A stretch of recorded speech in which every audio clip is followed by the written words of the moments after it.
lot of people ask me why I speak, and there are a lot of different reasons. I mean, you can say, thank you. You can say, I was a baby of 5, and so I never had a voice. So now when people want to listen to me, sweet, like I'm going to speak. You can say, not to put myself on the same level, but Jesus told stories, and that helped people grow. Amen. So why don't I tell stories? That might help Amen. people grow. There's a lot of different reasons why I speak, but the most important one is because I have a story that can help somebody else. And if I don't share it, then I'm not doing my job. And I will talk about my job in 2 seconds. But real quick, I'm a hooper. But my whole life I tried not to be a hooper. My whole entire life I tried not to be a hooper. At UCLA, I was a political science major. The nerve of me to choose political science instead of sociology or history, because those are athlete majors, is really bold. Like, a sociology degree from UCLA is amazing. So is a history degree. But for the stuff that I was telling myself, that wasn't a good enough degree, because that's what all the athletes do. And I had to be different from the athletes. I barely even hung out with athletes at UCLA, because I didn't want to be put in the box, you're only here because you can shoot a ball. Okay? So even after that, so I'm getting a lot of awards at UCLA on the court. I'm doing my thing, and I get drafted to the WNBA. Now, the WNBA has never been a goal of mine. Why? Well, if you're smart, that doesn't seem like the goal that you set. What really academic sound kid sets the goal to go play professional? No, they want to be a lawyer, which is what I wanted to do, and eventually be a judge.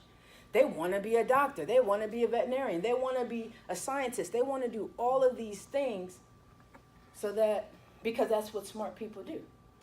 So if I'm actually smart, like I tell myself I'm smart, then how can I go aspire to play a professional sport like the dumb jocks that I don't want people to think that I am? No, I'm not a hooper. I will not be a hooper, because with that classification, then I'm limiting myself. But really, I'm limiting myself. Hooper. It took my dad dying for me to realize that I'm a hooper. And I'm probably more of a hooper today than I was before, when I was actually playing.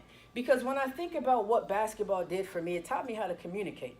Okay? It taught me how to communicate verbally. It taught me how to communicate with my body. It taught me how to communicate with people who don't even speak the same language. It taught me a whole lot about the power of communication. It taught me how to be resilient. Now, resilience is not just coming back from something, it's coming back quickly. That's the whole thing about resilience, okay? You got to be able to come back quickly. In basketball, you come back, basketball is a situation where you can make the dumbest play of your life, but you still got the opportunity to go get it back. Right. You better go get it back. Right.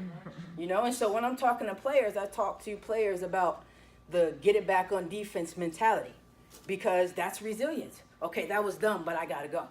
I gotta go stop something else from happening. Okay, so it teaches you that. It teaches you how to reflect. Reflecting is something that people don't like to do. Okay, we will risk not seeing what we're good at just so we don't have to see what we're bad at. But when you reflect, both of those are powerful.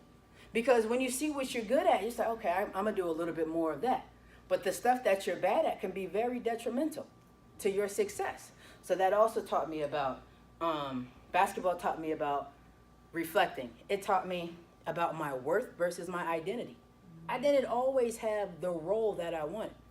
My role versus my identity. I didn't always have the role that I wanted. But if I let that affect me on the inside, I'm screwed. And a lot of athletes are dealing with that right now, because they're getting their identity and their role mixed up. And when you do that, now you put it in somebody else's hands instead of letting what God told you were on the inside be your guiding point.